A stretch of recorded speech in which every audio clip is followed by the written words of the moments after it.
when this war ends, Iranians are going to find themselves living under a much more repressive regime, and they're going to find themselves much more impoverished.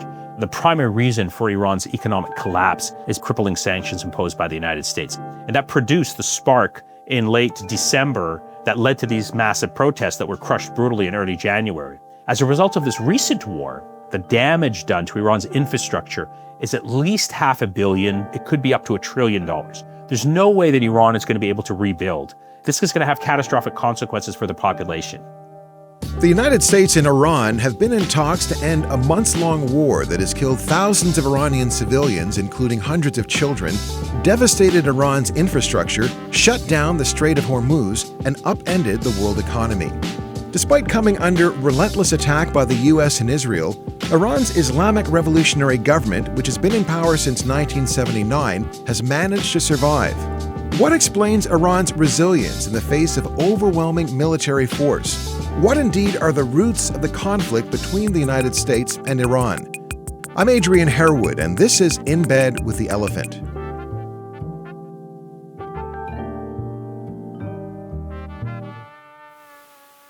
In late February 2026, at the outset of the U.S. and Israel's war on Iran, U.S. President Donald Trump expressed confidence the war would come to a quick and decisive end. In those early days, Israeli and U.S. forces assassinated several of Iran's top officials, including the country's supreme leader, Ayatollah Ali Khamenei. In the months that have followed, many more have been killed, including Brigadier General Ali Larijani, the Secretary of the Supreme National Security Council. For Iran, the cost of the war has been high. Food prices have soared by over 100%. Its currency has been devalued. Its economy is in ruins. But the cost of the war has also been high for Iran's adversaries. Estimates are that the U.S. has already spent $25 to $35 billion on the war. Israel's costs amount to some $6 billion. And yet the war remains unresolved and is starting to resemble, at least for the United States, a quagmire. The hostility between the United States and Iran has now lasted several decades. How do we explain the enduring volatility of the relationship? And why have Donald Trump and other U.S. officials underestimated the staying power of Iran's Islamic Revolutionary Government? Someone who is well placed to answer these questions is Nader Hashemi, an American-based Canadian-born academic with Iranian roots. Nader Hashemi is the director of the Al-Waleed Center for Muslim-Christian Understanding and an associate professor of Middle East and Islamic politics at Georgetown University in Washington, D.C. Born in Hamilton, Ontario, he's a graduate of the University of Western Ontario, Carleton University, and the University of Toronto. His books include The Syrian Dilemma and Islam, Secularism, and Liberal Democracy. Nader Hashemi, welcome to In Bed with the Elephant. Thanks, Adrian, for the invitation. What did Donald Trump and his administration misunderstand about Iran? It would seem that most countries, if they were to lose dozens of their top leaders, would collapse. Iran has not. So what is it that Trump did not get about the nature of the Islamic Republic? I think the resiliency of the senior leadership of the Islamic Republic, the ability to withstand this intense bombing campaign, and not only survive, but fight back in ways that no one thought it could by hitting targets in the region, hitting Israel, forcing American aircraft carriers to withdraw from the region out of the fear that they would be hit by Iranian drones or missiles. The fundamental, I think, miscalculation that Donald Trump made was that he thought that Iran was Venezuela. He was very much emboldened by the operation that he pulled off in early January, thinking that Iran would also capitulate and surrender very quickly. Donald Trump is not known for his ability to understand international affairs, the Middle East. He thought we got rid of one sort of third world repressive regime, at least their leader, and the rest of the regime basically bended in our direction. We can do this again. But the nature of the authoritarian regime in Iran is very different than it is in Venezuela. And I think that has been a huge shock for Donald Trump. And you can also tell this by the unhinged nature of many of his social media tweets, particularly on Truth Social, where he's just was frothing, open the effing straits or else we're going to destroy your civilian infrastructure. That was an indication that he has found himself in a box of his own choosing and he doesn't know how to get out. So I think that's the backdrop.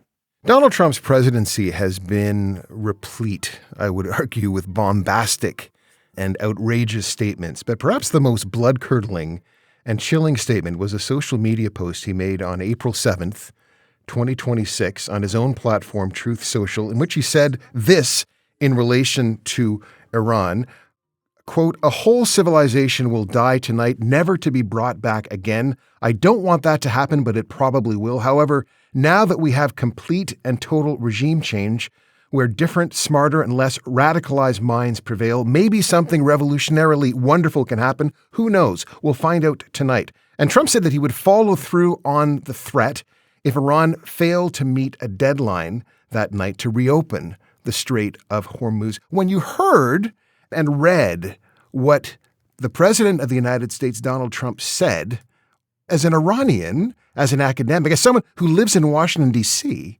what was going through your mind?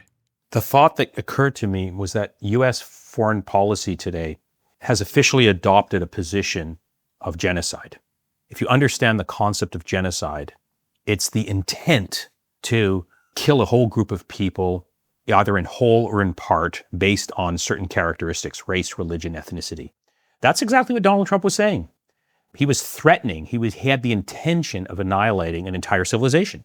So I suspect a criminal prosecutor at a future hypothetical war crimes tribunal would have a very easy case convicting Donald Trump of the intent to commit genocide. Of course, he didn't do it. He didn't follow through with it.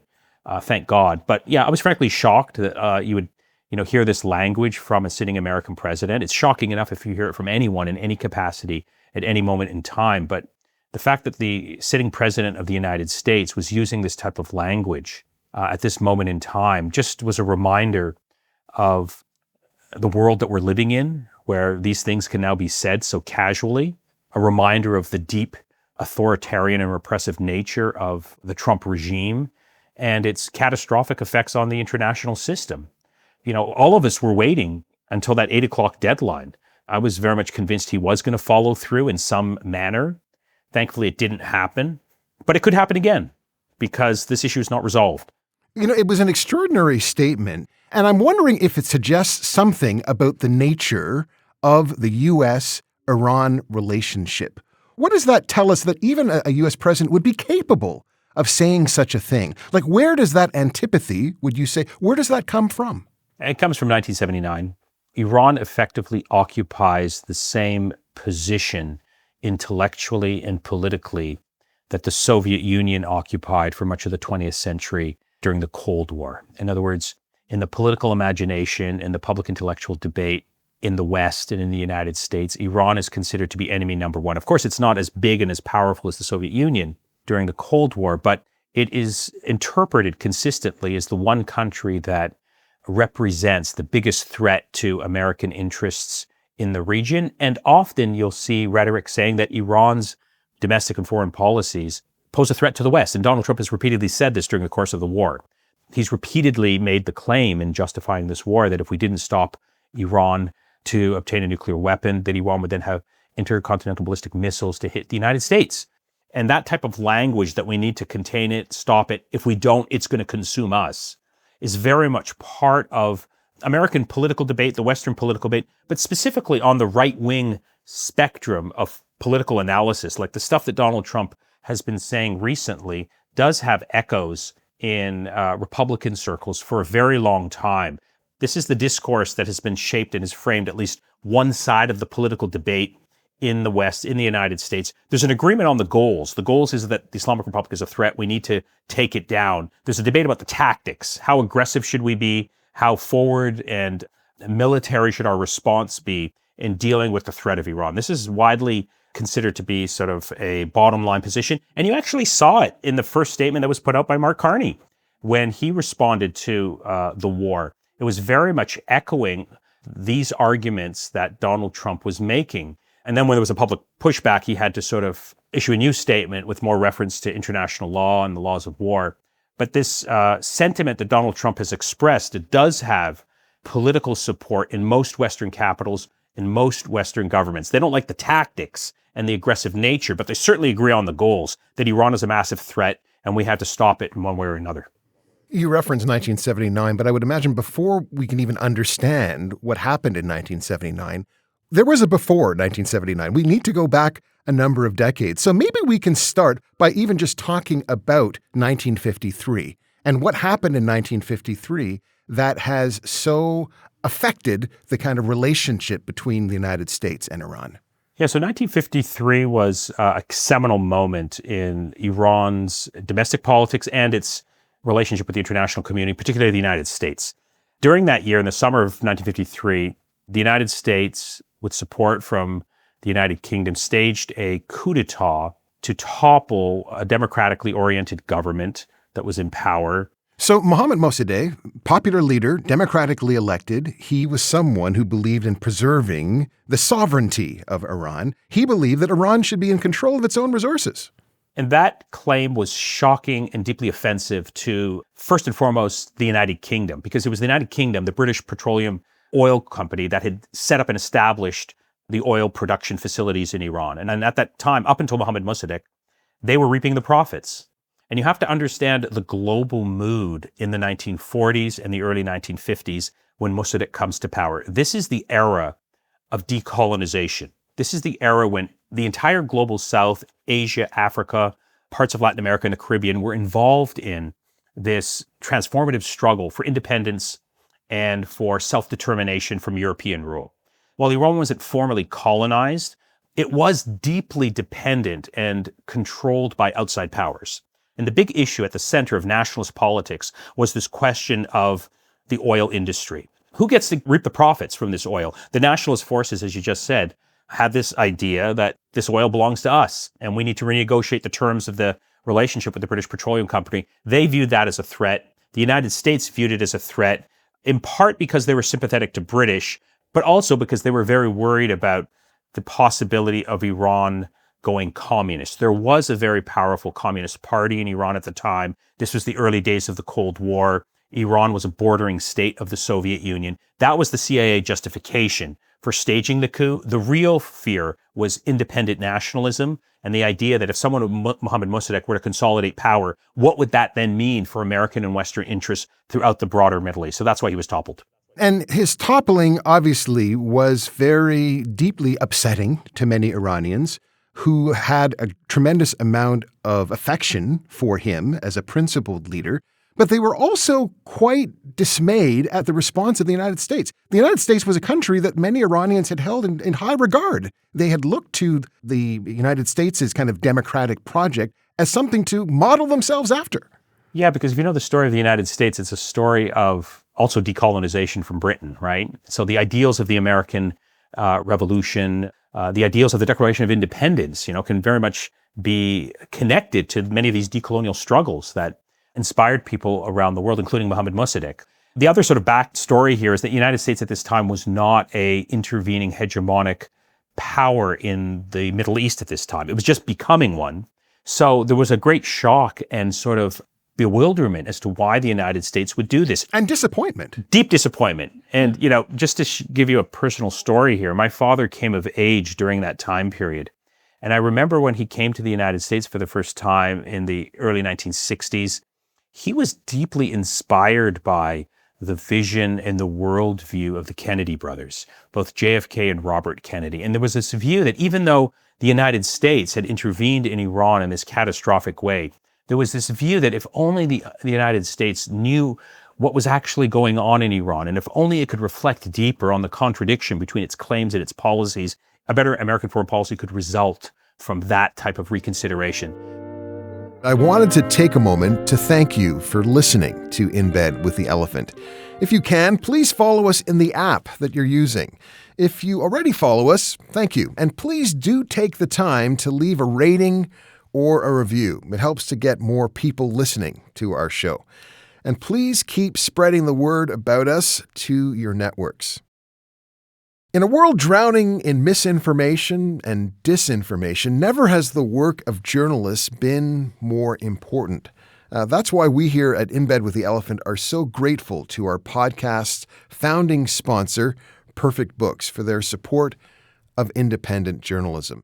Nader, can you tell us about one book that's on your radar that you'd like to share with our audience? So one of the classic books for anyone that I recommend and try to understand Iranian history and politics, particularly the relationship between religion and politics, is this book called The Mantle of the Prophet by Roy Mutahadeh. It's a book that came out in 1985. It was considered to be one of the best books of the 20th century by Foreign Affairs magazine. And it's a wonderful sort of historical examination of Iran's entire history from before the arrival of Islam in the 7th century until the contemporary moment. Perfect Books is an independent bookstore located at 258A Elgin Street in the heart of downtown Ottawa. Perfect Books, a store for book lovers. So Mohammad Mossadegh, he is toppled in a coup d'etat sponsored by the United States. The CIA plays a role in this. What happened next in Iran? So what happens politically is Iran falls under the reign of this authoritarian ruler. You're talking about the Shah. I'm talking about the Shah of Iran. Yeah, Mohammad Reza Pahlavi, whose son Pahlavi. lives outside of Washington, D.C., and now wants to return to continue that legacy. The consequences of that coup d'etat produce a shift in Iran's political culture. Up until that time, Iran's political culture was shaped by nationalist politics and broadly secular politics. All of the people involved in political agitation are people either on the left of the political spectrum or the center of the political spectrum. What happens as a result of the 1953 coup is that oppositional politics gradually shifts in the realm of religion and in a more conservative direction because all of the secular options are basically eradicated. There's no free press, there's no political parties. People are either in jail, in prison, or they've fled the country.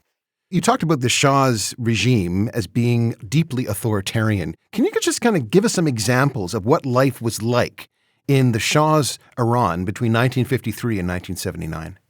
Yeah, so with every passing decade, he became more authoritarian, more repressive. The Shah's regime was synonymous with this organization called SAVAK, which was the internal intelligence organization that would arrest, monitor, exile, and torture people. It had a horrendous human rights record.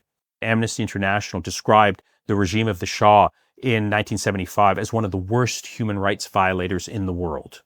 That's the level of repression. If you wanted to sort of think of a contemporary comparison, you could think of maybe General Abdel Fattah el-Sisi in Egypt, the Saudi crown prince in Saudi Arabia. That level of repression, no opposition. And so many people were scared. When Iranians would meet, outside of Iran or inside of the country, there was this sense of, well, we don't know who this person is. Is he allied with the regime? Is he a Secret Service agent? Can he be trusted? These are the negative effects of authoritarian politics. It creates this type of social distrust. It also produces conspiracy theories. And it had a deeply negative effect on Iranian political culture for all of these reasons that we're talking about. And yet, despite the repression that exists within Iran, I think you alluded to this earlier, but the Shah was feted when he went to the United States. He was seen as being an example of Iranian possibility. Absolutely. When the Shah of Iran would come to the United States, he was hailed as a hero. They would roll out the red carpet. He would meet with everyone in the political class, the economic class, the intellectual class. Journalists loved him. He was considered to be the embodiment of the type of political ruler that the West would like to see replicated in other parts of the, not just Middle East, but the developing world. Someone who spoke perfect English. He was fluent in French. He was the protector of American interests in the context of the Cold War. He had a good relationship with Israel that was blossoming. He was a purchaser of American weapons. There was a major American expat community that was living there at the time, the biggest in the Middle East. And he spoke the language of modernization, of development. But of course, he was saying all those things rhetorically to a Western audience. Internally, he was not only very repressive, but he was also corrupt. Iran was making a lot of money as a result of the sale of oil, but that money was not being equally distributed. You could go to affluent parts of Tehran and see people living very comfortably. You drive half an hour out of the city and people don't have drinking water. This is one of the causes of the revolution, the sense of corruption and the economic poverty that many people were experiencing, notwithstanding the abundance of wealth that the country was producing. Let's talk about that revolt, because 1979 is often described as the Islamic Revolution. But this was a popular revolution in the country. Can you tell us what that revolution represented? It was a revolution that inspired for political freedom, critically political independence from the United States, and for a just society. So leftist politics were very popular in Iran at this time, particularly among young people. Nationalist forces, inspired by the legacy of Mohammad Mossadegh, they were a main player. And then you had a spectrum of religious forces, many of them who looked to Ayatollah Khomeini, the leader of the revolution, the first supreme leader, as sort of the inspirational leader who was at the forefront of this revolution. At the time, Khomeini presented himself as someone who was inclusive of different political spectrums. He famously said before the revolution, even the communists should be able to have a political party and play a role in politics. Of course, after he came to power and his party came to power, it was a different story. But in the lead up to the revolution, Khomeini presented himself as this humble, deeply devout religious person who was challenging political power and lived very humbly on a diet of yogurt and raisins, in contrast to the affluence of the Shah of Iran, living in his affluent palace, reportedly with a gold toilet, sitting on the nation's wealth. And so the contrasting image that people had in the lead up to the revolution were basically these two images. A corrupt pro-Western Shah who always had a credibility problem because he was put on the throne as a result of the 53 CIA coup.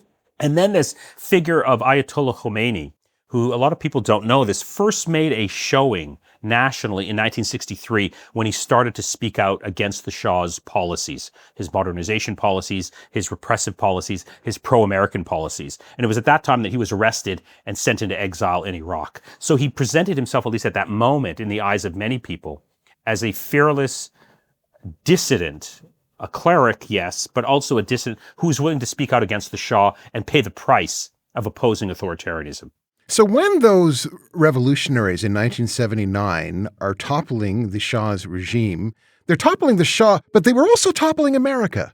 This was also a revolt against what the United States represented and the role that the United States had played in Iran's history over the course of, 30, 40 years. No, absolutely. The role of the United States in Iranian politics post-World War II, but particularly post-1953 coup, was so central in the minds of the Iranian revolutionaries, left, right, center. There was a deep sense of resentment that the United States was so deeply involved in Iranian politics, was backing the Shah. There was a sense that Iranians effectively were under some sort of neo-imperial rule. And that they'd been betrayed by the United States. Not only betrayed, but their dignity as people exploited, that their natural wealth, the oil, was basically taken out of their land because of the Shah that was backed by the United States, that they were poorer off, they were less developed because of this equation that had taken place. So you can't understand the Iranian Revolution without understanding what I would argue was the legitimate grievances that Iranians had toward the United States. When Donald Trump announced the war in February,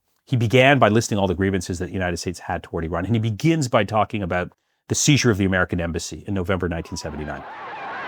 1979, Iran, an embassy attacked. American diplomats taken hostage. They became international pawns, their ordeal dragging on for more than a year. We continue to face a grave situation in Iran, where our embassy has been seized and more than 60 American citizens continue to be held as hostages in an attempt to force unacceptable demands on our country. That's sort of a baffling development for a lot of people because they don't understand why anyone would seize a diplomatic staff and an embassy and hold them in violation of international law for 444 days. That just makes no sense. That just seems to confirm the worst sort of fears of Iran, of Muslims, of these revolutionaries. These fanatics. Why would anyone do this? This is not normal behavior. It's bewildering for people if you're looking at what's happening in Iran at this time from the perspective of the U.S. State Department or from the perspective of the West. If you look at it from the perspective of Iranians, from the bottom up, they were looking at the United States as the key supporter, backer, sustainer of a brutal monarch who was installed against the wishes of the Iranian people, thwarting a democratic movement in 1953, and held in power and supported by not just the United States, but by the West. So the anger and the animosity toward the United States, I would argue, was completely understandable. The means at which these revolutionaries and the Islamic government in Iran went about addressing their grievances were, of course, a gross violation of international law. Iranian revolutionaries would respond back to the United States, yes, we did take these hostages, but the United States took us hostage for 25 years because of that 53 coup and because of the support they gave to the former dictator. I'm old enough to remember 1979. I turned 9 in 1979. I remember how deeply traumatic this event in Iran was for Americans. It was all over the news, and I know that it was deeply upsetting. It was deeply humiliating to see the way in which these American officials were being treated at that time. I'm wondering, though, if Americans fully appreciate that anger that Iranians felt and maybe didn't fully understand what Iranians meant when they said "death to America," that famous slogan that was being said sometimes by those students. So can you kind of help us to understand, like, from your vantage point as a scholar, as someone who kind of understands this moment, what does that term, "death to America," mean to you from your perspective? It meant death to imperialism, death to American foreign policy that toppled democracy in Iran and installed a brutal dictator, death to our subjugation and our humiliation as a country and a civilization. It doesn't mean death to every American citizen, death to American democracy or human rights. In fact, many Iranians would argue back then that we want some of that stuff for us. And the problem is the hypocrisy of the United States that has robbed us of our democracy and of our human rights, and at the same time undermined America's own stated commitment to those ideals. In a revolutionary moment, slogans that often get articulated are often not the best slogans in terms of public relations. They reflect a particular context and a particular moment and a particular experience. If you really want to understand any part of the world, you have to understand it from the perspective of people living in that part of the world. If you are a typical Iranian citizen living in Iran whose political identity had been shaped by the events that we're talking about in the post-1953 period, you'd be very angry with the United States. In fact, if you weren't angry with the United States, I would say there'd be something wrong with you, because that would be the legitimate, natural sort of response to the humiliation, to the subjugation, to the dictatorship, and to the, tyrannical rule of the Shah that was very much at the foundation of the 1979 revolution. I think what was also in play here that explained the anger and the inability of Americans and Canadians to understand what was going on was that the Shah of Iran was our man in the region. We supported him. We sustained him.